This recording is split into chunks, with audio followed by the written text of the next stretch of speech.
the bit of land we call Texas just immediately just becomes part of Mexico. So again, I'll put maps up and everything, but the Mexico as it existed in the 1820s is much bigger than today's Mexico. It's massive. Right. It's the Mexican Empire. Right, yeah.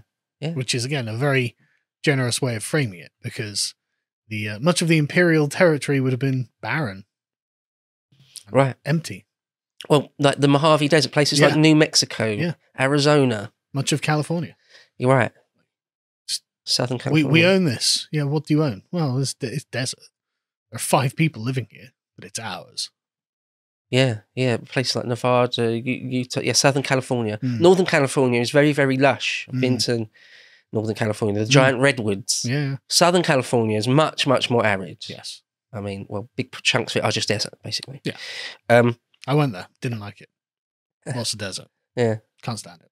Yeah, I've been through Nevada. I mean, Mexico in the 1830s didn't quite stretch quite that far, but nonetheless, yeah. I got into a bit of a barney on Twitter the other day with Americans by being like, Americans will go into a desert and say they're communing with nature.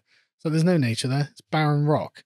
Sorry, I'm from England. You don't know what nature is if you're in the desert. Like, I'm not having it. Not having it. I don't like it. I crossed the Utah Salt Flats. Oh, yeah. And I went to Utah, that is as barren, as desolate as it could possibly be. Yeah, it's just death out there. Yeah, I don't understand. I mean, I can see people saying, "Oh no, this is beautiful." It's like, yeah, I can see that to you it is. For 10 minutes before you get back in your air conditioned car, it's beautiful. Exactly. But you don't live where we live. It's very lush. Any longer than 10 minutes on the Utah Salt Flats in the blazing summer sun, it's death. Yeah. It's crazy. It's very rugged. It's unbelievably. There is a beauty to it, but you're missing the kind of there's almost an inviting nature to Europe. Like there's an inviting aspect to European nature, the countryside, that America just can't have. And like, it's not the same. I'm not saying it's not a beautiful place or it's not a good, not an enriching place to go to, but there's definitely an aspect to the countryside in Europe that is very different to America. Yeah, it's not unwelcoming here, whereas in America it feels hostile. Really verdant and nice. However, having said that, the United States is so big that you've got everything. Yeah, so, for example, the Northeast. I went through Colorado, the Rockies in Colorado. Some of that was the most beautiful scenery I've ever seen. Like truly breathtaking. In fact, the juxtaposition between the Colorado and Utah is unbelievable. You go from some of the most verdant, beautiful landscapes to the most desolate quite quickly. You come down out of the Rockies. Yeah, but I'm happy to generalize. Feel free to chew me out in the comments. Went across Kansas, and that's just sort of a super flat prairie type thing. So you've got everything in America, and the east and the west coasts are very different. Northeast is quite nice. So New England sort of area. Yeah. Places like Vermont. Yeah. Or anything like that. Very, very, very nice. Very, very nice. And then you've got like swamps and things down in Florida. So it's so massive. You've got almost everything. To be fair, I went to Florida as well. And Florida was actually all right. It was just the heat. Florida. I mean, I didn't go into the swamps, obviously. So, the bits that have been settled are very nice and, green, unlike California. Another win for Florida over California, frankly. I was once in Memphis, Tennessee, and it's the closest thing to being in a sauna I've ever experienced. And I've been to Southeast Asia, I've been to rainforests, and I've been to extremely humid places. Nothing came close to Memphis, Tennessee. When I was on Joe Rogan, he was in like this part of California called the Valley. It wasn't Death Valley. Everyone thinks it's Death Valley. It wasn't that. But it was this valley that was between these two mountains. And you could feel the heat radiating off the mountains. And so you felt like you were in a sauna, like you were wrapped in boiling hot towels. And you just couldn't, no one stood out on the street because it was just too hot. Right. Like literally, you stand there, you can feel the heat on your skin, like burning into your skin when you're standing in the shade. It's mad how hot it was. Yeah. So. Yeah, when I went across Nevada again, similar thing. You feel like, I'm in an oven. Yeah. But there's sort of that dry heat. I always feel like when I've been to Spain, that's sort of that dry heat. Yeah. Then the very, very wet, humid heat, like in Southeast Asia. Two different types of things, very right? Much. But Florida obviously had the wet heat. Yeah, yeah. But like a sauna, right? Yeah, like someone just poured water on the heater in a sauna. It wasn't so bad, though. I mean, the temperature was a pain, but it wasn't that bad. It was tough though, and it was always everything's air conditioned. You see why? I can't even imagine 100 years ago, before air conditioning, what things must have been like in these places. Yeah. I can't even imagine. And Texas was the same. The temperature can get mad. But anyway. Yeah. So, sorry, anyway, yeah, a diversion here about US... Englishmen reflect on foreign parts. On the American climate. Yeah.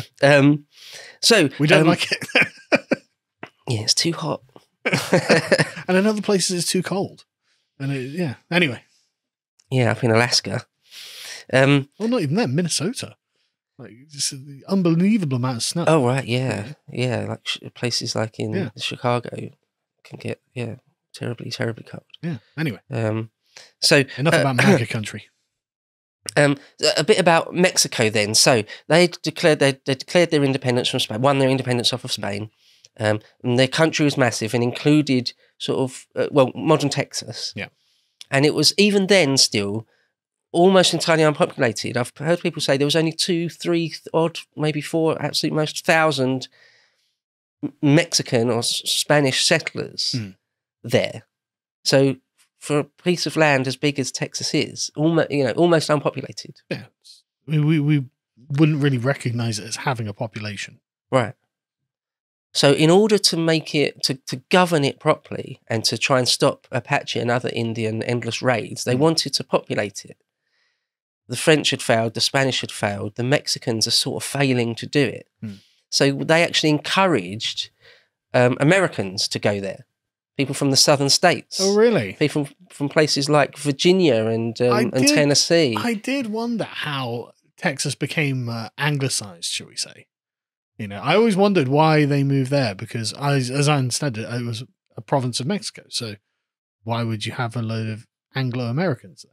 They wanted it to be settled and to have start making towns and industries and farms and start making something of the land. You know what? This is becoming quite an interesting fable about immigration and the consequences of.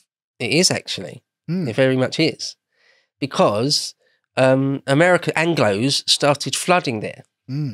Really started flooding there because this was the deal. The Mexican government said, "You say come to Texas, come to Mexican Texas. You have to become a Mexican citizen. You have to convert to Catholicism. Oh yeah, but then you can have 4,000 acres almost for free. I mean, that's pretty good, because 4,000 acres. Yeah. Not for free. At first they said it was like $160, which is almost nothing. And then later, I think I've seen somewhere they went down to $30. Yeah. And also, you didn't have to put the money down. Oh, really? So it's basically free, sort of, in a sense, almost.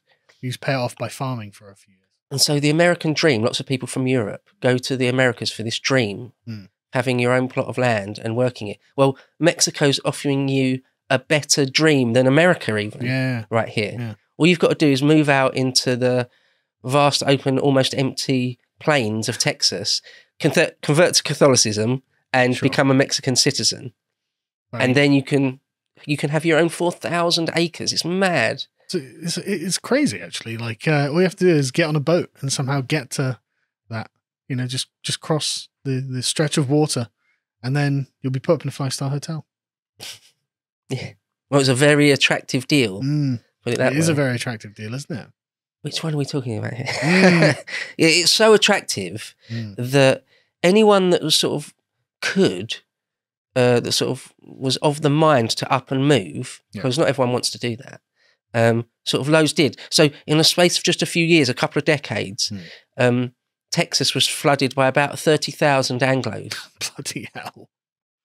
And so that's interesting. So it kind of maintained the Spanish character of those 3,000 or 4,000 Spanish settlers, I'm sure.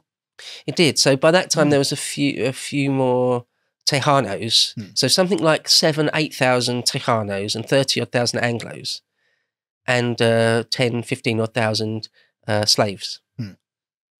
There was still slavery. Yeah. Incidentally, in the Civil War, Texas sided with the South. Yeah. But anyway, Mexico, just to quickly say on that, Mexico had outlawed slavery in 1829, but only nominally, only on paper. You could still have indentured slaves for 99 years. You could still own an indentured slave for 99 years. Yeah. So there was still slavery, essentially. Yeah. But anyway, so that's a small, relatively small point. Of course, revisionists try and say that the Texas Revolution is all about slavery. And any real historian you read says, no, it isn't. Obviously it's not. Yeah.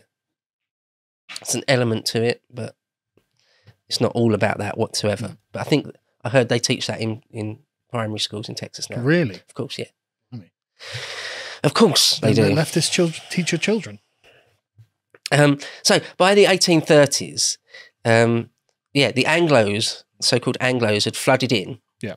And the Mexicans had realised, oh, what have we done here? Oh, wait, are they going to be loyal Mexican citizens? Really? Are they going to actually be loyal and not try and break away? Amazing. That was something they didn't see coming. They didn't realise until too late. Only there was some historical precedent we could have used for this. To watch the full video, please become a premium member at lotuseaters.com.